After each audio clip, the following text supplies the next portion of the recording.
Welcome to my video review of Persona 3 FES. Well, let's get started. Well, Persona 3 FES is, if you don't know, it's actually a sequel, per se, an add-on to the original Persona 3 that came out last year.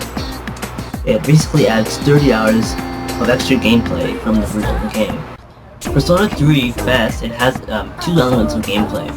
One being a Japanese type sim type of game, and the other being your traditional turn-based RPG. Throughout the game, you meet many different characters. With these characters you can create bonds, which in the game is referred to as a social link. The social link falls into the first category of gameplay, the dating sim element. What a persona is basically the physical manifestation of your character's psyche. They aid you in battle. So it's a little weird to understand, but once you play the game, you'll understand it a little better. As you gain social links, you'll be able to create personas of that type, and eventually you'll be able to create strong personas.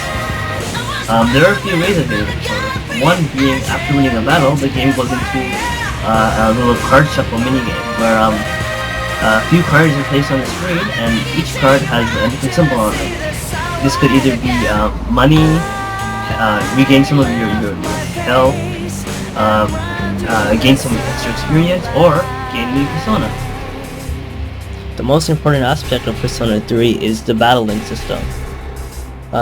In the game, there's something called the Dark Hour, which takes place every night at midnight. What this essentially is the player is put against enemies called a shadow, which is basically the main threat in the game. Once you play the game, this will make sense. Again, a lot of this stuff you'll understand a lot more clearer when you play the game. Anyway, the player faces these enemies known as the shadows. This is done through a dungeon crawling aspect of the game, where enemies are scattered throughout the map, and once a player has made contact with an enemy, the game will shift into your traditional turn-based RPG. The actual battles that take place in Persona 3 are pretty straightforward. If you're used to games like Final Fantasy, you'll already be accustomed to this. The only twist in Persona 3 is that you don't have control over your team. You have full control over your own character, but as far as teams go, you can only give them basic commands. For example, to conserve their energy, use your brute force, or concentrate on healing and null skills.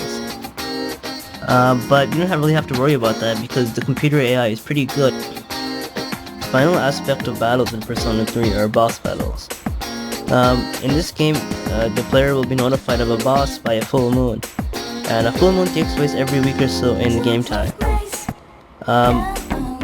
The game will give you a heads up for every full moon, so you'll have plenty of time to get ready. Now, just like any other game, the first few full moon bosses will be pretty easy, but gradually it will get harder. Some of these bosses are pretty unique, so you'll know when you're fighting a boss battle from a normal enemy. Besides that, there are about 12 bosses. I'm not sure, but there are quite a few.